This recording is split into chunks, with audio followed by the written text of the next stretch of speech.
नमस्कार मित्रांनो, या चॅनलवर तुमचं सर्वांचं स्वागत आहे। कथेला जास्तीत जास्त लाईक करा, शेअर करा आणि चॅनलला सबस्क्राईब करा। चला तर मग आता कथेला सुरुवात करू। साधारण 20 वर्षापूर्वी मी 12वीची परीक्षा दिली होती। सुट्टीच्या दिवसात दिल्लीला जात होते। माझी बहीण स्वाती तिथे राहायची। त्यावेळेस रात्रभर ट्रेनने प्रवास करणे खूप रोमॅन्टिक वाटत असे आणि त्यातही नुकताच तारत पाऊल ठेवले होते। शिवाय मी खोडकर पण आत थोडी भित्री होते। ट्रेनमध्ये वरच्या बर्थवर बसून मी माझी बेडशीट उडवली, उशीत हवा भरली आणि आनंदाने एक मासिक वाचू लागले। त्यावेळी टाईमपास करण्यासाठी मोबाईल नव्हता। मासिक हाच एक मार्ग होता। मी ट्रेनमध्ये इकडे तिकडे पाहू लागले तेव्हा मला दिसले की माझ्या शेजारच्या बर्थवर एक देखणा तरुण मुलगा भात खात होता। त्याच्या मिशीला तांदळाचा दाणा अडकला होता। तो अगदी निरागसपणे बेफिकीरपणे खात होता। मला हसू फुटले। त्याने माझ्याकडे बघून तिरस्कार केला की काय झाले? तो भात होता। मी काहीच बोलले नाही आणि तोंडावर चादर घेऊन झोपल्यासारखी झाले, पण गुपचूप त्याच्याकडे बघत होते। माझ्यातील खोडकरपणा मला करायला भाग पाडत होता। तो खाऊन पिऊन हात आपल्या टी शर्टला पुसून झोपी गेला। मी पुन्हा त्याला लपून छपून पाहत होते, पण यावेळी गुपचूप त्याच्याकडे बघत असताना पकडले गेले। तोही माझ्याकडे बघत होता। नाश्ता करत एकटीने रात्रीचा प्रवास करताना भीती वाटू लागली। मी ठरवले की मजा मस्ती बंद, माहीत नाही तो काय समजेल। काही चुकीचे केले तर? ट्रेनचा वेग वाढला होता। मी भीतीमुळे मला झोप येत नव्हती, पण कळालेच नाही की कधी डोळा लागला। मग वाटले की कोणीतरी मला उठवत आहे। मला अचानक घाम फुटला तेव्हा कोणीतरी माझे तोंड बंद केले। त्यानंतर तो माझ्या अगदी जवळ सरकला। मला काय करावे काहीच सुचत नव्हते। मी एखाद्या पुतळ्यासारखी बसले होते। तो हळूहळू आणखीन जवळ सरकत होता। मला तो स्पर्श सुरसला भीतीदायक वाटत होता, पण नंतर हवासा वाटत होता। मला हे काय होत आहे मला काहीच समजत नव्हते। मी एका अनोळखी माणसाच्या इतक्या जवळ आजपर्यंत कधीच आले नव्हते। ट्रेन अधिक वेगाने चालली होती। ट्रेनमधील सर्व प्रवासी झोपले होते। तो त्यांचे ओठ माझ्या मानेजवळ घेऊन आला, तसा त्याचा गरम श्वास माझ्या अंगाला काटे आणून गेला। माझ्या अंगात जणू करंट लागल्यासारखे झाले। मी काहीच बोलण्याच्या स्थितीत नव्हते। तो हळूहळू माझ्या मानेवरती किस करू लागला। पुढे त्याने माझ्यासोबत असे काही केले की मी याची कल्पनासुद्धा केली नव्हती। माझा आवाज माझ्या तोंडातच थांबला। डोळ्यातून अश्रू वाहू लागले। आता माझे प्राण जायची वेळ आली होती। श्वास जवळजवळ थांबला होता आणि हात थरथरत होते। ट्रेनच्या कमी प्रकाशात समोर तोच तरुण होता। त्याचे खोल काळे डोळे, गोरा रंग, सुंदर केस। एका सेकंदात मी गुम झाले। काही वेळाने तो म्हणाला, माझे स्टेशन आले आहे, मी जातो। माझे नाव आदित्य आहे। मी आणि तुझे मला काहीच कळत नव्हते। आणि त्याने माझा हात पकडला आणि एक कागद माझ्या हातावर ठेवून निघून गेला। त्याला जाताना पाहून दिलासा मिळाला। तो माझ्याकडे पाहत हात हलवत निघून गेला। मी सुखाचा श्वास घेतला। तो कागद अजूनही माझ्या हातात होता। फेकून देण्याचा विचार केला, पण वाटले एकदा वाचून घेते मग फेकते। पण एवढ्या रात्री ट्रेनमध्ये लाईट लावणे योग्य वाटले नाही, म्हणून मी तो कागद माझ्या बॅगेत ठेवला आणि पडून राहिले। काय लिहिलं असेल? मनात गुदगुदी होती व भीती निर्माण होत होती। वाटले पटकन स्टेशन यावे आणि त्यात काय लिहिले ते बघावे। त्या भीतीमुळे मला झोप येत नव्हती। माझे स्टेशन येणार होते। माझं हृदय जोरात धडधडत होतं। सकाळी ट्रेन नियोजित वेळेपेक्षा 30 मिनिटे उशिरा पोहोचली। सकाळचे 6 वाजले होते। बाहेर थोडा थोडा उजेड होता। मी सामान बाहेर काढले आणि विचार करत होते की तो कागद कुठे उघडू। मी जागा शोधत होते। इतक्यात मागून कोणीतरी माझ्या खांद्यावर हात ठेवला। मी घाबरले, पण इतक्यात मागे वळून पाहिलं तर भाऊजी मला घ्यायला आले होते। ते म्हणाले, कुठे चालली आहेस? कोण भेटले का वाटते? मी लाजले आणि आम्ही घराकडे निघालो। कागदाचा तो तुकडा मनात गोंधळ निर्माण करत होता। घरी येऊन माझ्या बहिणीला मिठी मारली। बहीण म्हणाली, तू नेहमीसारखी खुश का दिसत नाहीस? मी घाबरून म्हणाले, प्रवासाचा थकवा आणि दुसरे काही नाही। दिदी म्हणाली, तुझे सामान रियाच्या खोलीत ठेवले आहे। रिया ही स्वाती दिदीची 7 वर्षाची मुलगी होती। एक 7 चर्चा झाल्यानंतर आईने पाठवलेले आचार पापड मी दिदीला देऊ लागले। आणखी काही वस्तू देत होते। तेवढ्यात रिया माझी पर्स उघडू लागली। मावशी, माझी बाहुली आली की नाही? मी जोरात किंचाळले। रिया घाबरून धापा टाकत बाहेर निघून गेली। तो कागद रियाच्या हातात पडेल की काय अशी भीती मला वाटत होती। आता पहिली प्रायोरिटी होती रियाला पटवण्याची, नाहीतर माझी अवस्था आणखी बिघडली असती। रियाला तिच्यासाठी आणलेली बाहुली दिली आणि सर्व आंब्याचे पापड व चिंचेच्या गोळ्या काढून तिला दिल्या। तेव्हा कुठे रिया माझ्या खोलीबाहेर गेली। रिया माझ्या खोलीबाहेर जात नव्हती। ती कधी तिच्या शाळेच्या गोष्टी सांगायची तर कधी डोळे मिटून शिक्षकांची नक्कल करायची। आम्ही त्यांचा आनंद घेत होतो, पण त्या कागदामुळे माझे मन कुठे लागत नव्हते। विचार केला की आंघोळ करावी आणि बाथरूममध्ये आरामात तो कागद वाचावा। कपडे काढले आणि गुपचूप पर्समध्ये तो कागद शोधू लागले, पण हे काय? तो कागद पर्समधून गायब। सर्व पर्स उलटापालट केली, पण तो कागदाचा तुकडा कुठेही सापडला नाही। मग मी माझ्या बहिणीला झाडून कागद उडवताना पाहिले। मी धावत जाऊन तो उचलला आणि छातीशी घट्ट मिठी मारली। जणू काही माझा हरवलेला मित्र सापडल्यासारखे वाटले। माझा श्वासाला श्वासाला काही हरवले आहे का असे दीदीला समजले नाही. मी तिला कसे सांगणार होते की माझी शांतता हरवली आहे. तो तुकडा सांभाळत मी बाथरूमच्या दिशेने धावत गेली. बाथरूममध्ये कपडे लटकवत असताना तो कागद उडाला. मी डोळ्याचा हात लावला, पण कागदावर बटाटा, टोमॅटो, तांदूळ असा हिशोब लिहिलेला हे काय देऊन गेला. तो मग मला समजले की हा तो कागदाचा तुकडा अजिबात नव्हता, तर दीदीच्या कुठल्याशा भाजीशी रेशनचा हिशोब होता. पण तो कागदाचा गेला तरी कुठे. आता बाथरूममध्ये आल्यावर आंघोळ तर करावीच लागणार होती. आंघोळ करूनही ती फ्रेशनेस काही आली नाही.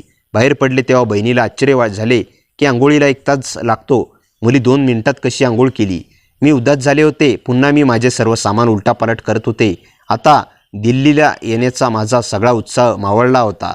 प्रत्येक वेळी माझे हृदय म्हणत होते की कदाचित त्याने त्याचा पत्ता किंवा फोन नंबर दिला असेल किंवा प्रेम व्यक्त केले असेल. माझे हृदय कितीतरी कथा रचत होता, पण प्रत्येक वेळी ती अपूर्ण राहिली. तो कागदाचा तुकडा शेवटपर्यंत सापडला नाही. वेळ गेला आणि मी शाळेत कॉलेजमध्ये आले.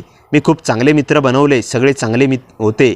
पण आजही मला तो मुलगा ट्रेनमध्ये दुरून कागद हलवत असल्यासारखा दिसत होता आणि म्हणत होता, तुला माझ्या हृदयाचा तुकडाही सांभाळता आला नाही. माझ्या मनात काय आहे ते समजू शकली नाहीस. अनेकदा तो प्रश्न विचारायचा आणि माझ्याकडे उत्तर नसे.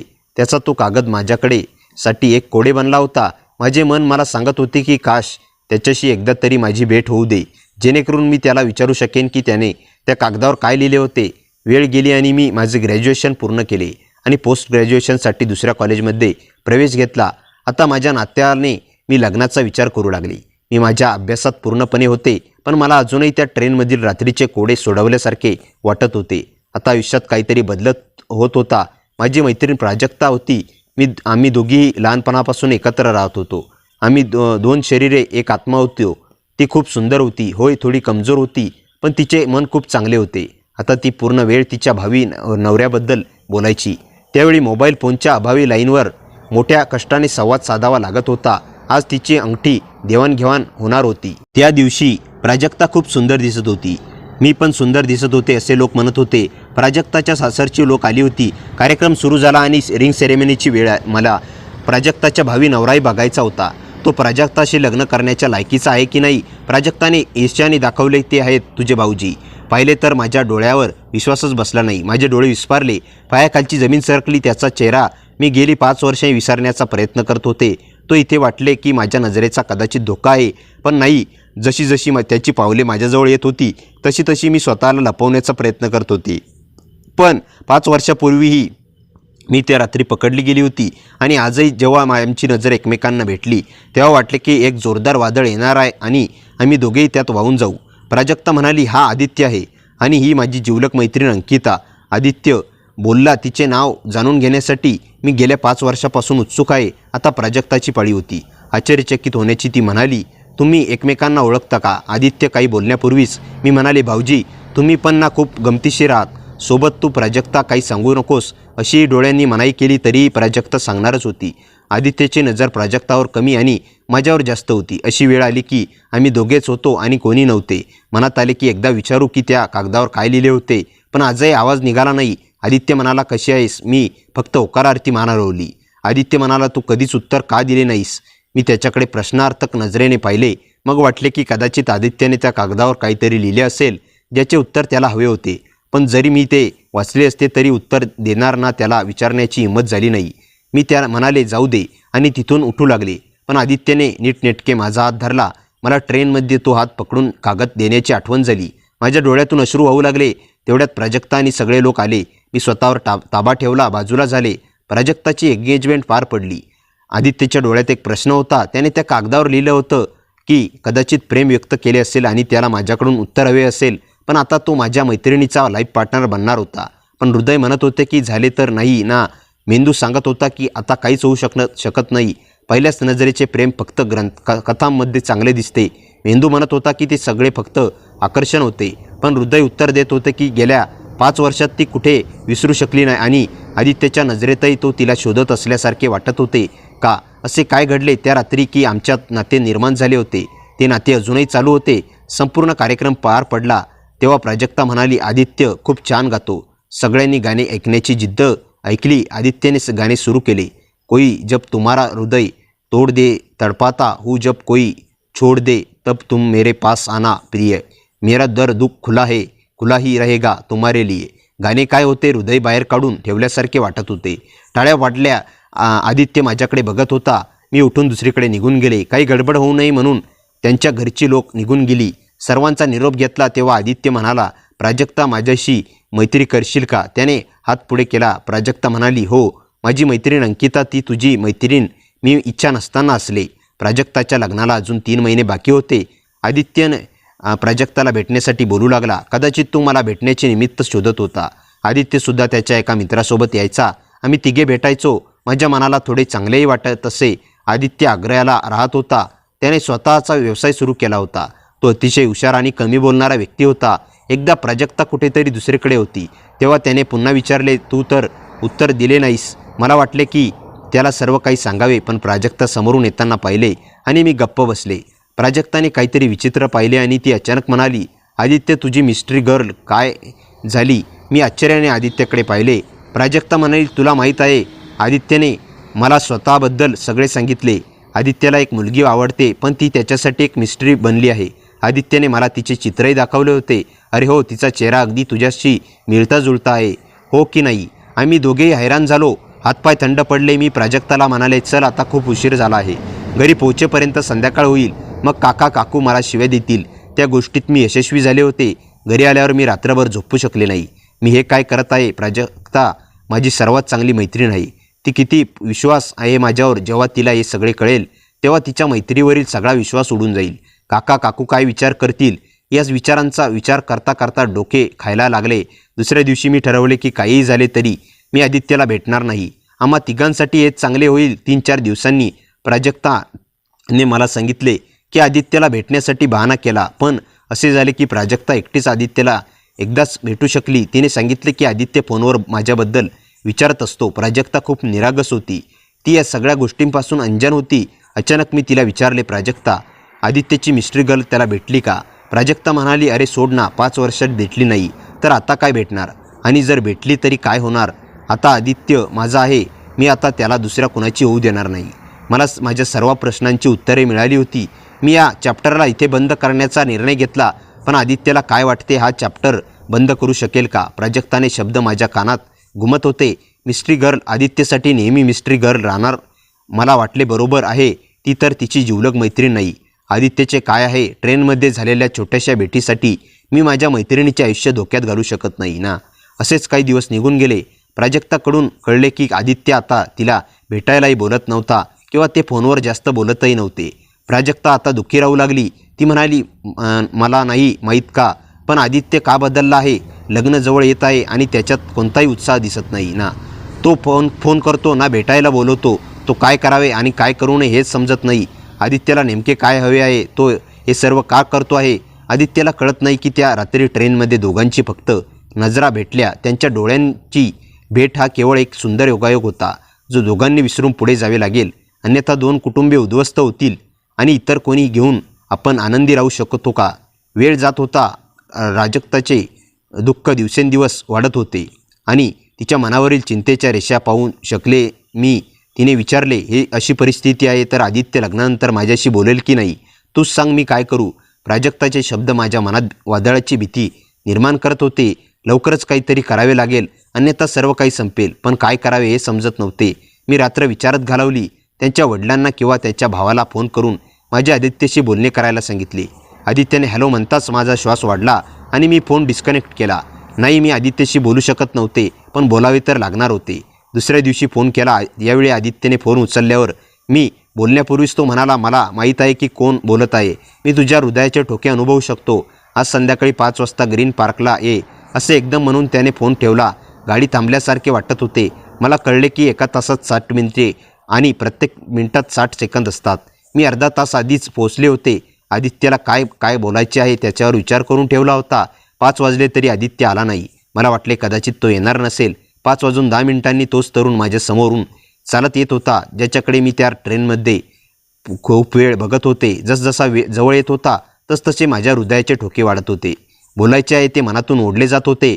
मला काही बोलता येईल की नाही? नेहमी गप्प बसायचे, पण आज मला बोलावे लागणार होते. मी स्वतःवर नियंत्रण ठेवले. आता तो जवळ आला आणि म्हणाला, अंकिता तू खूप सुंदर दिसते आहेस, अगदी त्या रात्रीसारखी. मी आदित्यकडे असे काही पाहिले जणू काही त्याच्याकडून खूप मोठी चूक झाली. आदित्य काही बोलण्यापूर्वी मी बोलणे योग्य वाटले. आदित्य बघ, तुला माझ्याबद्दल काय वाटते ते मला माहीत नाही आणि मला ते जाणून घ्यायचेही नाही. माझा मार्ग तुझ्या हृदयापर्यंत नाही. तू प्राजक्ताचा भावी नवरा आहेस. मला तुझ्याशी यापेक्षा अधिक काही देणं घेणे नाही. आणि हो, माझ्याबद्दल विचार करणे थांबव आणि प्राजक्ताबरोबर पुढे जा. इतके बोलून मी निघायला लागले. आदित्य माझ्याकडे बघून हसत राहिला. मला त्याच्या हसण्याचा राग आला. आदित्य म्हणाला, इकडे तिकडे बघत का बोलते आहेस? माझ्या डोळ्यात डोळे घालून बोल. खरोखरच तुझ्या मनात माझ्यासाठी काहीच नाही का? जेव्हा तुला वाटेल तेव्हा तू माझ्या हृदयात ये. तुला जेव्हा वाटेल तू निघून जा. मी तुझ्या उत्तरांची 5 वर्षे वाट पाहत आहे. ती रात्र मला अजूनही आठवते. तुझे हसणे, तुझे गुपचूप माझ्याकडे पाहणे. त्या रात्री तू निघून गेलीस, पण मी नाही गेलो. मी फक्त तुझ्याकडे पाहत राहिलो. तुझ्या चेहऱ्याकडे इतका आकर्षित झालो होतो की मी आजपर्यंत तुझा चेहरा विसरू शकलो नाही. पण तू उत्तर का दिलेस? खरोखरच तुझ्या मनात माझ्यासाठी काहीच नव्हते. आदितीच्या डोळ्यात पाणी आले. माझी हिंमत झाली. नाही, मी जे बोलण्यासाठी आणि करण्यासाठी इथे आले होते ते आता बहुधा होणार नाही. आदित्यला काहीच बोलता मी तिथून जाऊ लागले. आदित्यने पुन्हा माझा हात पकडला आणि म्हणाला, प्लीज काहीतरी बोल. माझी मिस्ट्री गर्ल तूच आहेस, पण आता हे कोडे सोडवण्याची वेळ आली आहे. मी पुढे कसा जाऊ? जसे तुझ्या प्रेमाच्या जाळ्यात मला बांधून ठेवलं आहेस तसे मला यातून मुक्त कर. स्वतःही मुक्त हो. मी काय बोलू? मला काही खूप बोलायचे होते, सगळे सांगायचे होते, पण मला काहीच बोलता येत नव्हते. शेवटी मी म्हणाले, आदित्य तुला जे काही समजावे ते समज, पण माझा आणि तुझा रस्ता कधीच एक होणार नाही. आणि मी उठून जाऊ लागले. तेव्हा मागून आवाज आला, ठीक आहे, तुला माझे ऐकायचे नाही ऐकू नको, पण एक गोष्ट ऐकून जा. मी आजच प्राजक्तासोबत माझे लग्न तोडत आहे. आदित्यच्या शब्दांनी माझे पाय तिथे थांबले. मी पुढे जाऊ शकले नाही. आदित्य हे काय बोलून गेला? तो मला अशा 2 रस्त्यावर का उभे करतो आहे जिथून कुठल्या वाटेने जायचे ते समजत नाही. आदित्य परत जाऊ लागला. मी घाबरून धावत त्याच्याकडे गेले. असे नाते तोडू नकोस. मी प्रथमच त्याचा हात पकडला. तो हात पकडताना मला वाटले की आता मला कोणाच्याही आधाराची गरज नाही. पण नाही, हा दुसऱ्याचा आधार आहे. दुसरे कोणी नाही तर माझी बेस्टी आहे, माझी जान प्राजक्ताच्या. आदित्यने माझ्या डोळ्याकडे पाहिले, ज्यातून 2 मोत्यासारखे अश्रू टपकत होते. त्याने माझा हात धरला, मला बसवले. मग तो म्हणाला, तू माझ्यासाठी कोडी का बनली आहेस? जेव्हापासून मी तुला भेटतो तेव्हापासून तू माझ्यापासून सर्व काही हिरावून घेतले आहेस. तुला माहीत आहे मी खूप चांगला आणि बिंदास मुलगा होतो, पण जेव्हापासून तुला पाहिले काय झाले माहीत नाही. तुझे डोळे प्रत्येक क्षणी माझा पाठलाग करतात. जणू काही ते मला विचारतात की आदित्य माझा होशील का? मी खरं सांगतो, एवढ्या 5 वर्षात एकही दिवस असा गेला नाही की मला तुझी आठवण आली नसेल. मी प्राजक्ताशी लग्न करायला तयार झालो. कसा झालोस? मी विचारले. आदित्यने म्हणाला, प्राजक्ताचा प्रपोजल आला तेव्हा मी नकार दिला, पण वडील म्हणाले एकदा भेटून ये. भेटायला काय हरकत आहे? मी विचार केला की वडिलांचा मान ठेवतो, पण प्राजक्ता भेटली. मी तिला सगळे सांगितले. प्राजक्ता खूप निरागस आणि भोळी आहे. मी तिला नकार देऊ शकलो नाही. आणि मग तुला भेटण्याची उमेदही संपत चालली होती. मी एक पाऊल पुढे टाकत असताना समोर तू दिसलीस. आता तूच सांग मी काय करू? ज्याचा चेहरा गेली 5 वर्षे विसरू शकलो नाही. माझा नंबरही बदलला नाही.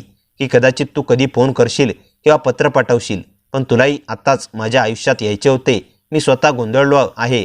प्राजक्ता खरोखरच खूप चांगली आहे आणि तर मी तुला भेटलो नसतो तर तिच्याशी लग्न केले असते आणि कदाचित तुलाही विसरलो असतो. पण आता शक्य नाही. मी आता सर्व काही तुला सांगितले आहे. आता काय बोलायचे आहे तू ते बोल, पण जे काही बोलशील ते खरे खरे बोल. त्यानंतर तू जे सांगशील ते मी करायला तयार आहे, पण मला फक्त सत्य ऐकायचे आहे, दुसरे काही नाही. आदित्यच्या प्रेमाची ताकद होती की त्या दिवशी माझे मन बंद करण्यावर उतरले होते. पण त्या दिवशी मी आतून खूप रडले. आदित्यने मलाही थांबवले नाही. तो म्हणाला, तुला जितके रडायचे आहे तितके रडून घे, पण आज मी ऐकल्याशिवाय येथून जाणार नाही. आज मला माझ्या आणि त्याच्याशी असलेल्या नातेसंबंधाबद्दल काहीतरी स्पष्ट करायचे होते. अन्यथा कोणतेही नाते टिकू शकले नसते. प्रत्येक नात्याला मर्यादा असते, पण मला आदित्यच्या भावना खेळवण्याचा अधिकार नव्हता. मला त्याला सत्य सांगावेच लागणार होते. अन्यथा प्राजक्ताशी लग्न करून तोही सुखी राहू शकणार नाही आणि प्राजक्ताही खुश राहणार नाही. मी विचार करत होते आणि अचानक माझे तोंडातून शब्द बाहेर पडले. आदित्य, हे खरे आहे. ज्या दिवसापासून मी तुला पाहिले आहे त्या दिवसाच्या प्रत्येक क्षणात तुझी आठवण मलाही आली आहे. आज मी तुला सत्य सांगणार आहे. ज्याचा परिणाम काही असो तो मला मंजूर आहे. पण आता मी गप्प बसणार नाही. तुझ्या प्रत्येक प्रश्नावर उत्तर देईन. तू मला आवडत होतास. त्या वयात सगळे चांगले वाटत होते. तू मला कागदाचा तुकडा देऊन गेलास, पण मी तो कागद कधी वाचलाच नाही, कारण तो माझ्याकडून हरवला होता. मला फक्त हे जाणून घ्यायचे होते की तू त्यात काय लिहिले होते. पण सत्य हेच आहे की की जो कागदाचा तुकडा मला कधी मिळालाच नाही तो या कथेचा सूत्रधार बनला आहे. मला हे जाणून घ्यायचे आहे की तू यात काय लिहिले आहेस. पण आता एवढे कळाले की आदित्य तुझा आणि माझा साथ फक्त त्या रात्रीपर्यंतच होता. ते एक सुंदर वन होतं जिथून आपण दोघेही आपापल्या रस्त्याने निघून आलो. मी असे मानत नाही की मला तू आवडत नाहीस किंवा तुझ्यात काही कमी आहे. पण आदित्य, प्रत्येक गोष्टीची एक वेळ असते. आज मी एवढी स्वार्थी होऊ शकते का की माझ्या मैत्रिणीचा विश्वास तोडून देऊ? मग आम्हा दोघांचे एकमेकांवरचा विश्वास कायम राहील. याची शाश्वती काय? आपल्या नात्याने नव्हे तर म्हणून मित्र म्हणून एकमेकांच्या आयुष्यात राहूया. एवढा वेळ आदित्य शांतपणे ऐकत होता. तो शांतपणे तुझा निरागसपणा मला आवडतो. त्यावेळी तू माझ्या हृदयात घर केले होते आणि आज तुला जवळून ओळखल्यानंतर तुझ्यावर बरोबरच प्रेमाबरोबरच आदरही आला आहे. तुझे विचार कितीतरी पटण्यासारखे आहेत. तुझ्या वयाच्या मुली मजामस्ती करण्यात गुंग असतात. त्यांना इतरांच्या भावनांचा आदर नसतो. पण तू एवढ्या लहान वयातही एवढी समजूतदार आहेस. तरी मी तुला निराश करणार नाही. मी तुला वचन दिले होते की तुला जे हवे आहे ते होईल. तू मोकळे मनाने सांग तुला काय हवे आहे. आज तुला जाणून घेतल्यानंतर मला खूप आनंद झाला आहे की गेल्या 5 वर्षापासून जशी प्रतिमा तुझ्याबद्दल निर्माण केली होती तीच नव्हे तर तिलाही साजेशी तू आहेस. आज तुझी कोणतीही गोष्ट मी नाकारू शकत नाही. म्हणून आज तुला जे काही हवे आहे ते मागून घे. वचन देतो की तुझी विनंती आनंदाने मान्य करेन आणि काहीही बोलता तिथून निघून जाईन. मी काय बोलणार? आदित्यने सर्व काही माझ्यावर सोडले होते. पण ही गोष्ट आता संपली माझे पाहिजे नाही तर याच गोष्टीमुळे बऱ्याच लोकांचे आयुष्य उद्ध्वस्त होती. आम्ही तिघांनी योग्य निर्णय घेतला नाही तर सर्वांनाच त्यांचा परिणाम भोगावा लागेल. मी खोल विचार करत होते. आदित्यने मला विचारातून बाहेर काढले. बोल, तुझी काय इच्छा आहे? मी म्हणाले, आदित्य, माझ्या इच्छेने काही साध्य होणार नाही. याने काही फरक पडत नाही. तेच घडले पाहिजे ते जे योग्य आहे आणि त्यात सगळे आनंदी असतील. तू सगळा निर्णय माझ्यावर सोडला आहेस तर माझा निर्णय असा आहे की आपण त्या ट्रेनमधील रात्रीपर्यंतचा त्या आठवणी मर्यादित ठेवून आपापल्या आयुष्यात पुढे जाऊया. तुझी मिस्ट्री गर्ल आयुष्यात एका सुंदर आठवणीप्रमाणे राहो. आपल्यात कोणतीतरी तक्रार नसावी. पण प्राजक्तावर खूप प्रेम करते आणि मी तिच्या दुःखाचे कारण बनू इच्छित नाही. तिचे हृदय तोडून मी आनंदी राहू शकणार नाही. त्या दिवशी तू एक गाणे ऐकवले होते. त्या दिवशी तू माझा आवाज पुन्हा तरतरला. आदित्य माझ्याकडे पाहत राहिला. त्याच्या डोळ्यात आता राग नव्हता, हट्ट नव्हता, फक्त एक खोल वेदना होती. हो, आठवतंय, तो हळूच म्हणाला. ते गाणं मला तेव्हाही आवडलं होतं, आजही आवडतं, पण त्याचा अर्थ वेगळा वाटतो. त्या रात्री आपण दोघांनी काही क्षण जगले होते. कदाचित ते क्षण आपल्या आयुष्यातले सगळ्यात सुंदर क्षण होते. पण आदित्य, प्रत्येक सुंदर गोष्ट आपलीच असावी असं नसतं. तो काहीच बोलला नाही. मी त्याच्या डोळ्यात पाहून म्हणाले, माझी शेवटची इच्छा आहे, तू प्राजक्ताला हे नातं तोडू नकोस. आदित्यने मान खाली घातली. आणि जर मी नाही मानलं तर? मग तू माझ्या मनावर प्रेम केलंस असं म्हणण्याचा तुला अधिकार नाही. हे शब्द ऐकताच त्याने माझ्याकडून पाहिले. त्याच्या चेहऱ्यावर वेदनादायक हसू उमटलं. तू माझ्यावर एवढा कठोर निर्णय लादू शकतेस कारण मला तुझं आयुष्य उद्ध्वस्त करायचं नाही. माझं आयुष्य तो हलकेच असला. तुला वाटलं मी प्राजक्तासोबत लग्न केलं तर माझं आयुष्य सुखी होईल. मी शांत राहिले. तू पुढे म्हणाला, तू मला तिच्याशी लग्न करायला सांगतेस, पण माझ्या मनात तू असताना तिच्यासोबत लग्न करणं म्हणजे तिच्याशी फसवणूक करणं नाही का? त्या प्रश्नाचं उत्तर माझ्याकडे नव्हतं. काही क्षण आम्ही दोघेही शांत होतो. तेवढ्यात आदित्यच्या फोनवर एक मेसेज आला. त्याने फोन पाहिला आणि अचानक त्याचा चेहरा बदलला. मी विचारलं, काय झालं? त्याने फोन माझ्यासमोर केला. मेसेज प्राजक्ताचा होता. आदित्य, मला सगळं कळलं आहे. आता मला तुमच्यापैकी कोणाच्याही खोट्या सांत्वनाची गरज नाही. मला फक्त एक सत्य हवं आहे. माझ्या हातापायातील शक्तीच निघून गेली. तिला सगळं कसं कळलं? आदित्य काही बोलण्याआधीच दुसरा मेसेज आला. तुम्ही दोघे ज्या ठिकाणी आहात तिथेच मी येते आहे. मी आदित्यकडे पाहिले. ती इथे येते आहे. तो उठला. हो. माझ्या मनात हजारो विचार धावत होते. आजवर ज्या मैत्रीला मी माझ्या आयुष्यातील सर्वात सुरक्षित नातं मानलं होतं त्या नात्याच्या समोर आता माझं प्रेम उभं होतं. काही मिनिटात बाहेर गाडी थांबल्याचा आवाज आला. दरवाजा उघडला. प्राजक्ता आत आली. तिच्या डोळ्यात अश्रू होते पण चेहऱ्यावर आश्चर्यकारक शांतता होती. ती आधी माझ्याकडे पाहत राहिली आणि मग आदित्यने, तुम्ही दोघांनी मला काही सांगण्याची गरज नाही, ती शांत आवाजात म्हणाली. तुमच्या डोळ्यांनी सगळं सांगितलं आहे. मी तिच्याजवळ गेले. प्राजक्ता, तिने हात पुढे करून मला थांबवलं नाही. आधी मला बोलू दे. ती माझ्याकडे पाहत म्हणाली, 5 वर्षापूर्वी तू मला एका मुलाबद्दल सांगितलं होतंस. नाव सांगितलं नव्हतंस, फक्त एवढंच म्हणाली होतीस की तो तुझ्या आयुष्यातला एक सुंदर अध्याय आहे. माझ्या डोळ्यात पाणी आलं. तुला आठवतंय? मला सगळं आठवतं. ती आदित्यकडे वळली. आणि मला हेही आठवतं की काही दिवसापूर्वी माझ्या बाबांनी तुझा फोटो मला दाखवला तेव्हा तू मला का विचित्र वाटलास, कारण तुझ्या डोळ्यात मला त्या मुलाचा शोध दिसला होता ज्याच्याबद्दल माझी मैत्रीण 5 वर्षापूर्वी बोलली होती. आदित्य स्तब्ध झाला. म्हणजे तुला आधीपासून संशय होता? प्राजक्ताने मान हलवली. हो, पण मला खात्री नव्हती की मी रडत म्हणाले, मग तू मला थांबवलं का नाहीस? ती माझ्याजवळ आली कारण मला माझी मैत्री गमवायची नव्हती आणि मला माझं लग्नही अशा व्यक्तीसोबत करायचं नव्हतं ज्याच्या मनात दुसरी व्यक्ती आहे. आदित्यने डोळे मिटले आणि म्हणले, ज्याच्या मनात दुसरी व्यक्ती आहे. आणि आदित्यने डोळे मिटले. प्राजक्ता, मला माफ कर. ती असली, पण ती हसण्यात वेदना होती. माफी मागू नकोस, कारण कदाचित चूक तुझी नाही. ती माझ्याकडे पाहत म्हणाली, चूक आपल्या तिघांची आहे. पण सत्य खूप उशिरा बोललो. माझ्या डोळ्यातून अश्रू वाहू लागले. तू माझा तिरस्कार करत नाहीस. प्राजक्ताने माझे दोन्ही हातात घेतले. तुझा कधीच नाही. मी तिला गट्टी मिठी मारली आणि इतक्या दिवसांचा सगळा बांध फुटला. आदित्य काही अंतरावर उभा राहून आम्हा दोघांकडे पाहत होता. काही क्षणांनी प्राजक्ता त्याच्याकडे वळली. आदित्य, एक गोष्ट लक्षात ठेव, माझ्याशी लग्न केलंस तर माझ्यासोबत आयुष्यभर अन्याय करशील आणि तिच्यावर प्रेम करत असताना तिला सोडलंस तर स्वतःवर अन्याय करशील. आदित्य तिच्याकडे पाहत राहिला. मग मी काय करू? प्राजक्ताने शांतपणे उत्तर दिलं, यावेळी निर्णय प्रेमाने घे, पण कोणाचंही आयुष्य उद्ध्वस्त होणार नाही याची जबाबदारी घे. आणि त्या क्षणी खोलीत पुन्हा शांतता पसरली. मला वाटलं कथा इथेच संपली, पण तेवढ्यात प्राजक्ताने तिच्या पर्समधून एक जुना पिवळसर कागद बाहेर काढला. माझं हृदय अचानक थांबल्यासारखं झालं. हा कागद? मी थरथरत्या आवाजात विचारलं. प्राजक्ताने तो माझ्या हातात दिला. हा मला आदित्यच्या जुन्या पुस्तकात सापडला. मी कागद उघडला. पहिल्याच ओळीत लिहिलं होतं, माझ्या मिस्ट्री गर्लसाठी. माझ्या डोळ्यातून अश्रू ओघळले. 5 वर्षापूर्वी हरवलेला तो कागद माझ्या हातात होता. आदित्य माझ्याकडे पाहत होता. वाच, तो हळूच म्हणाला. मी पुढची ओळ वाचली आणि माझ्या चेहऱ्यावरचे भाव अचानक बदलले. कारण त्या पत्रात प्रेमाची कबुली नव्हती. त्यात एक असं सत्य लिहिलं होतं, ज्यामुळे गेली 5 वर्षे आपण ज्या गोष्टीला अपूर्ण प्रेम समजत होतो त्यामागचं संपूर्ण रहस्यच बदलून जाणार होतं. मी आदित्यकडे पाहिलं. तुला या आधीपासून माहीत होतं? त्याने डोळे खाली केले. नाही. मग या पत्रात हे कसं? प्राजक्ता आमच्याकडे पाहत उभी होती. आदित्यने माझ्या हातातील पत्र घेतलं आणि शेवटची ओळ वाचली. त्याच्या चेहऱ्यावरही धक्का उमटला. हे माझं अक्षर आहे, पण हे मी लिहिलेलं नाही. त्या एका वाक्यानंतर आम्ही तिघे एकमेकांकडे पाहत राहिलो. 5 वर्षापूर्वी ती रात्र संपली होती असं आम्हाला वाटलं होतं, पण खरं तर त्या रात्री सुरू झालेलं रहस्य आज पहिल्यांदाच आपल्यासमोर उघड झालं होतं. आणि त्या पत्राच्या शेवटी फक्त एकच नाव लिहिलं होतं, राघव. 5 वर्षापूर्वी नेमकं काय घडलं होतं हा प्रश्न माझ्या डोक्यात वादळासारखा घोंगावत होता. माझ्या हातात तो जुना कागद होता आणि समोर आदित्य उभा होता. राघव कोण आहे? मी तरतरत्या आवाजात विचारलं. आदित्य काही क्षण शांत राहिला. मला माहीत नाही, पण 5 वर्षापूर्वीच्या त्या रात्रीपासून माझ्या आयुष्यात काही अशा गोष्टी घडल्या आहेत ज्याचा अर्थ मला आजपर्यंत समजला नाही. तो खिडकीजवळ गेला. त्या रात्री आपण ट्रेनमध्ये भेटलो होतो. तू खिडकीजवळ बसली होतीस आणि मी समोर. सुरुवातीला तू माझ्याशी बोलायलाही तयार नव्हतीस, पण नंतर आपण बोलत गेलो आणि कधी रात्रीचे 2 वाजले कळलंच नाही. माझ्या डोळ्यासमोर ती रात्र पुन्हा जिवंत झाली.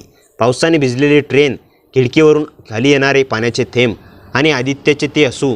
तुला आठवतंय? त्याने विचारलं. मी मान हलवली. हो, सगळं. त्या रात्री मी तुला एक कागद दिला होता. त्यावर मी माझा नंबर आणि काही ओळी लिहिल्या होत्या, पण तू कागद वाचला नाहीस कारण तो माझ्याकडून हरवला होता. हो, पण तो हरवला नव्हता. मी चकित झाले. काय? आदित्यने माझ्याकडे पाहिलं. तो कागद तुझ्याकडून एका व्यक्तीने घेतला होता. माझ्या अंगावर काटा आला. कोणी? आदित्यने उत्तर देण्याआधी प्राजक्ता पुढे आली. राघव. मी आणि आदित्य दोघांनी तिच्याकडे पाहिलं. तुला त्याचं नाव कसं माहीत?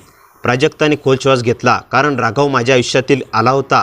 खोलीत शांतता पसरली. ती पुढे म्हणाली, 5 वर्षापूर्वी मी कॉलेजमध्ये होते. राघव माझ्या ओळखीचा होता. तो तुझ्याबद्दल मला काहीतरी सांगायचा. सुरुवातीला मला वाटायचं तो फक्त गंमत करतोय, पण एकदा त्याने मला कागद दाखवला. माझं हृदय जोरात धडधडू लागलं. कसला कागद? तुझ्या नावाने लिहिलेलं पत्र. आदित्य अचानक पुढे आला. काय? प्राजक्ता म्हणाली. हो, पण त्या पत्रात तुझं नाव नव्हतं. फक्त ते माझ्या मिस्ट्री गर्ल्ससाठी असं लिहिलं होतं. माझ्या डोळ्यात अश्रू आले. मग? राघवने मला सांगितलं की त्या मुलाला तू आवडतेस, पण तो म्हणाला की तू त्याच्याशी पुन्हा कधीच संपर्क साधणार नाहीस. आदित्यच्या चेहऱ्यावर संताप उमटला. पण मी तुला असं काही सांगितलंच नव्हतं. मला माहीत आहे, प्राजक्ता म्हणाली, कारण त्यावेळी मला एक गोष्ट समजली नव्हती. काय? राघवने तो कागद तुझ्याकडून चोरला होता. माझ्या हातातून पत्र खाली पडता पडता वाचलं. पण त्याने असं का केलं? प्राजक्ताने माझ्याकडे पाहिलं. कारण त्याला वाटलं होतं की तुमची भेट त्याच्यासाठी धोकादायक आहे. धोकादायक? हो, कारण राघवला तुझ्यावर प्रेम नव्हतं. तुला त्याच्याशी वडिलांशी संबंधित एका जुन्या गोष्टीचा बदला घ्यायचा होता. मी स्तब्ध झाले. माझ्या वडिलांचा आणि या सगळ्यांचा काय संबंध? आदित्य अवाक झाला. प्राजक्ताने हळू आवाजात सांगितलं, 5 वर्षापूर्वी तुझ्या वडिलांच्या राघवच्या कुटुंबाशी संबंधित एका जमिनीच्या व्यवहारात साक्ष दिली होती. त्या प्रकरणात राघवच्या वडिलांचं मोठं नुकसान झालं होतं. राघवने त्याचा दोष तुझ्या कुटुंबाला दिला. म्हणजे माझ्या आणि आदित्यच्या मध्ये जे काही घडलं ते सगळं योगायोग नव्हतं. माझ्या अंगातून अक्षरशः रक्त निघून गेल्यासारखं वाटलं. आदित्यने माझा हात धरला. मग राघवने आपल्याला वेगळं करण्यासाठी सगळं केलं. प्राजक्ता म्हणाली. फक्त तेवढंच नाही, तिने पुन्हा पर्स उघडली आणि एक जुना फोटो बाहेर काढला. फोटोमध्ये मी, आदित्य आणि राघव दिसत होतो. मी घाबरून मागे सरकले. हा फोटो कधीचा? त्या रात्रीचा. आदित्य फोटो हातात घेत म्हणाला. पण हा फोटो कोणी काढला? प्राजक्ताने उत्तर दिलं. राघवने. माझ्या डोळ्यासमोर सगळं फिरू लागलं. त्या रात्री ट्रेनमध्ये आम्हाला वाटलं होतं की आपण दोघेच होतो, पण कुणीतरी आपल्यावर लक्ष ठेवून होतं. कुणीतरी आपली प्रत्येक गोष्ट पाहत होतं. आणि सर्वात मोठा धक्का अजून बाकी होता. प्राजक्ता म्हणाली राघवने त्या रात्री फक्त तुमचा फोटो काढला नाही, त्याने तुमचं संपूर्ण संभाषण रेकॉर्ड केलं होतं. आदित्यने माझ्याकडे पाहिलं. मग त्याने ते रेकॉर्डिंग कुठं वापरलं? प्राजक्ताच्या डोळ्यात अश्रू आले. तुम्हाला वेगळं करण्यासाठी मी हळूच विचारलं. पण आपण दोघे तर त्या रात्रीनंतर आपापल्या आयुष्यात निघून गेलो होतो. प्राजक्ताने मान हलवली, कारण राघवने आपलं काम पूर्ण केलं होतं. आदित्यने अचानक विचारलं. माझ्या नंबरवरून तुला कधी फोन आला होता का? मी चकित झाले. हो, त्या रात्रीनंतर काही दिवसांनी एकदा. काय बोलला होता? तुझा आवाज नव्हता. आदित्यचा चेहरा पांढरा पडला. म्हणजे? मी म्हणाले. त्याने फक्त एवढंच सांगितलं होतं, आदित्यला विसर. त्याने तुला विसरला आहे. आदित्यने डोक्यावर हात ठेवला. मी असा कोणताही फोन केला नव्हता. आता सगळं स्पष्ट होत होतं. 5 वर्ष आम्ही दोघांनी एकमेकांना विसरलं नव्हतं, पण आम्हाला वाटत होतं की समोरच्याने आपल्याला विसरला आहे. एका खोट्या फोनने, एका चोरीच्या पत्राने आणि एका व्यक्तीच्या सुडाने 2 आयुष्य 5 वर्षे वेगवेगळ्या वाटांवर गेली होती. मी आदित्यकडे पाहिलं. त्याच्या डोळ्यात अश्रू होते. मग त्या रात्री तू मला जे सांगितलं होतंस ते खरं होतं? तो हळूच हसला. त्या रात्री मी जे काही बोललो ते माझ्या आयुष्यातलं सगळ्यात खरं सत्य होतं. मी डोळे मिटले आणि माझंही. काही क्षण आम्ही दोघेही शांत राहिलो. पण अचानक प्राजक्ताचा फोन वाजला. तिने स्क्रीनकडे पाहिलं. तिच्या चेहऱ्यावरचा रंग उडाला. राघवचा फोन आहे. आदित्यने फोन घेतला. हॅलो. समोरून काही सेकंद फक्त शांतता होती. मग एक आवाज आला. 5 वर्षापूर्वी तुमचं प्रेम तोडलं होतं, पण आता तुम्ही पुन्हा एकत्र येणार असाल तर एक गोष्ट लक्षात ठेवा. आदित्यने विचारलं. काय? समोरून उत्तर आलं. तुम्हाला अजूनही त्या रात्रीचं पूर्ण सत्य माहीत नाही. फोन कट झाला. आम्ही तिघे एकमेकांकडे पाहत राहिलो, कारण आता आम्हाला समजलं होतं 5 वर्षापूर्वीची कथा संपलेली नव्हती. ती फक्त पुन्हा सुरू झाली होती. आणि यावेळी राघव स्वतः आमच्या समोर येणार होता. राघवचा फोन कट झाल्यानंतर खोलीत काही क्षण अशी शांतता पसरली की कोणाचाही श्वास ऐकू येत होता. आदित्य फोन हातात धरून उभा होता आणि त्याच्या चेहऱ्यावर 5 वर्षांची अस्वस्थता पुन्हा दिसू लागली. मी त्याच्याकडे पाहिले आणि हळूच म्हणाले. आदित्य, आता मला मागे जायचे नाही. 5 वर्षापूर्वी जे घडले ते आपण बदलू शकत नाही, पण आज जे सत्य समोर आले आहे त्यापासून आपण पळू नये. प्राजक्ताने माझा हात घट्ट पकडला आणि म्हणाली. आणि यावेळी आपण तिघे मिळून हे सत्य शोधूया. आदित्यने मान हलवली. तेवढ्यात पुन्हा फोन वाजला. यावेळी नंबर अनोळखी नंबर होता. आदित्यने फोन उचलला. हॅलो. समोरून राघवचा मेसेज आला. त्या जुन्या रेल्वे स्टेशनवर तुम्ही 5 वर्षापूर्वी उतरला होता, तिथे उद्या रात्री 12 वाजता या. तिथे तुम्हाला त्या रात्रीचं शेवटचं सत्य मिळेल. आदित्य काही बोलणार इतक्यात फोन कट झाला. दुसऱ्या दिवशी दिवसभर माझ्या मनात फक्त एकच प्रश्न होता. राघवला नेमकं काय हवं होतं? त्या रात्री आम्ही तिघे स्टेशनवर पोहोचलो. 5 वर्षापूर्वीची तीच रात्र जणू पुन्हा आमच्यासमोर उभी होती. पावसाची रिमझिम सुरू होती आणि स्टेशनवर फारशी गर्दी नव्हती. 12 वाजायला काही मिनिटे बाकी होती. अचानक प्लॅटफॉर्मच्या टोकाकडून एक व्यक्ती आमच्याकडे येताना दिसली. तो राघव होता. त्याच्या चेहऱ्यावर आधीसारखा राग नव्हता. तो आमच्यासमोर येऊन थांबला आणि म्हणाला. तुम्हाला वाटत असेल की मी तुमचं प्रेम तोडलं, पण पूर्ण सत्य ते नाही. आदित्यने संतापाने विचारलं. मग 5 वर्ष आम्हाला एकमेकांपासून दूर का ठेवलंस? राघव काही क्षण शांत राहिला आणि म्हणाला. कारण त्यावेळी मला वाटत होतं की तुमचं एकत्र येणं तुमच्यासाठी धोकादायक आहे. मी त्याच्याकडे पाहत विचारले. मग त्याला हातातून पत्र तू का घेतलंस? राघवने खिशातून एक जुना लिफाफा काढला. कारण त्या पत्रात मी तुला एक सत्य सांगणार होतो. आदित्यने लिफाफा हिसकावून घेतला. हात एक फोटो आणि एक कागद होता. फोटो पाहताच माझे डोळे मोठे झाले होते. त्या फोटोमध्ये माझे वडील, राघवचे वडील आणि आणखी एक व्यक्ती होती. आदित्यने विचारले. ही तिसरी व्यक्ती कोण? राघव म्हणाला. तुझा वडील. आदित्य काही क्षण जागेवरच थिजला. काय? राघव म्हणाला. 5 वर्षापूर्वी माझ्या वडिलांचा जमिनीचा व्यवहार फसला होता आणि मला वाटत होतं की त्यामागे तुझ्या कुटुंबाचा हात आहे. पण नंतर मला सत्य कळलं. त्या व्यवहारात तुझ्या वडिलांची काहीच चूक नव्हती. उलट त्यांनी माझ्या वडिलांना वाचवण्याचा प्रयत्न केला होता. आदित्यने कागद वाचायला सुरुवात केली. त्याच्या डोळ्यात अश्रू जमा झाले. मग हे सगळे कोणी केलं? राघवने माझ्याकडे पाहिलं. ज्याला तुम्हाला दोन्ही कुटुंबामध्ये गैरसमज निर्माण करून स्वतःचा फायदा करून घ्यायचा होता. मी घाबरून विचारले. कोण? राघवने एक नाव घेतले आणि माझ्या पायाखालची जमीनच सरकली. तुमचा विश्वासू काका. काही क्षण कुणीच बोलले नाही आणि मला माझ्या काकांचा चेहरा आठवला, ज्यांच्यावर आमच्या कुटुंबाने वर्षानुवर्षे विश्वास ठेवला होता. राघव म्हणाला, 5 वर्षापूर्वी त्यांना भीती होती की तुझ्या वडिलांना जमिनीचा खरा कागद मिळाला तर त्याचा सगळा व्यवहार उघड होईल. म्हणून त्यांनी माझ्या वडिलांना तुमच्या कुटुंबाबद्दल विरुद्ध भडकावलं आणि तेव्हा त्यांना आदित्य आणि तुझ्याबद्दल कळलं तेव्हा त्यांना तुमच्या नात्याचाही उपयोग केला. माझ्या डोळ्यातून अश्रू वाहू लागले. म्हणजे त्या रात्री राघव म्हणाला, त्या रात्री तुम्हाला वेगळं करण्यासाठी मी केलेल्या गोष्टी चुकीच्या होत्या. मला वाटत होतं की मी माझ्या कुटुंबाचा बदला घेतोय. पण नंतर मला सत्य समजलं. मी तुला फोन केला, पत्र लपवलं आणि आदित्यला वाटू दिलं की तू त्याला नाकारला आहेस. पण तेव्हापासून मला प्रत्येक दिवस अपराधीपणाने जगावं लागलं. आदित्य बराच वेळ शांत होता. शेवटी तो राघवजवळ गेला आणि म्हणाला, तू माझ्याकडून 5 वर्षे हिरावून घेतलीस. राघवने मान खाली घातली. हो, आणि त्याची शिक्षा मला आयुष्यभर भोगावी लागली. आदित्यने त्याच्याकडे पाहिले आणि म्हणाला, तुझ्यावर राग आहे, खूप आहे, पण आज मला माझ्या आयुष्यात आणखी 5 वर्षे रागात घालवायची नाहीत. राघवच्या डोळ्यात पाणी आले. मला माफ करशील? आदित्यने उत्तर दिले, माफ करतो की नाही हे काळ ठरवेल, पण आजपासून तू माझ्या आयुष्याचा निर्णय घेणार नाहीस. मग आदित्य माझ्याकडे वळला. माझ्या डोळ्यातून अश्रू वाहत होते. ते माझ्याजवळ आला आणि हळू आवाजात म्हणाला, 5 वर्षापूर्वी मी तुला एक प्रश्न विचारला होता. माझी मिस्ट्री गर्ल माझी होशील का? मी हसत रडत म्हणाले आणि मी त्याचं उत्तर 5 वर्षे मनात ठेवले. तो म्हणाला, आता? मी त्याचा हात घेतला आणि म्हणाले, आता उत्तर देण्याची वेळ आली आहे. आदित्यच्या डोळ्यात चमक आली. पण त्याच क्षणी मी प्राजक्ताकडे पाहिले. ती आमच्यापासून काही अंतरावर उभी होती आणि तिच्या डोळ्यात अश्रू असूनही ती हसत होती. मी तिच्याजवळ गेले. प्राजक्ता, ती मला मिठी मारत म्हणाली, काही बोलू नकोस. आज मला तुझं सुख दिसतंय आणि मला एवढंच हवं आहे. आदित्य तिच्यासमोर उभा राहिला. मला माफ कर. प्राजक्ताने हसून उत्तर दिलं, माफी मागू नकोस. फक्त माझ्यासाठी एक वचन दे. काय? जिच्यासाठी तू 5 वर्षे वाट पाहिलीस आहेस तिचं आयुष्य कधीच अधुरं ठेवू नकोस.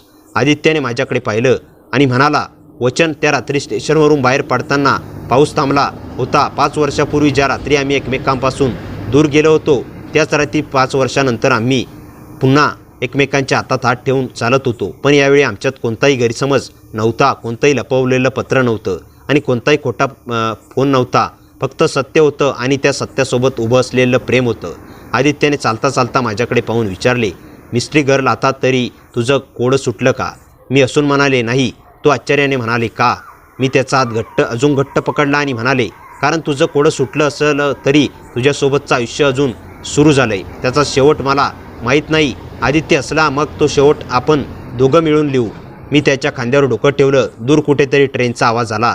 5 वर्षापूर्वी ज्या ट्रेनने आम्हाला वेगळं केलं होतं त्याच ट्रेनच्या रेल्वेचा आवाज. आज आमच्या प्रेमाची नवी सुरुवात दडलेली होती आणि माझ्या मनात एकच विचार आला, काही प्रेमकथा वेळेमुळे संपत नाही, त्या फक्त योग्य क्षणाची वाट पाहत असतात. मित्रांनो, कथा कशी वाटली कमेंटमध्ये नक्की सांगा. कथेला जास्तीत जास्त लाईक करा आणि हाईप करा आणि आपल्या मित्रमैत्रिणींमध्ये शेअर करा. आणि हो, चॅनलवर नवीन असाल तर चॅनलला सबस्क्राईब करायला विसरू नका. भेटूया पुन्हा अशाच इंटरेस्टिंग आणि धमाकेदार कथेसह. तोपर्यंत हसत राहा, खुश राहा. धन्यवाद.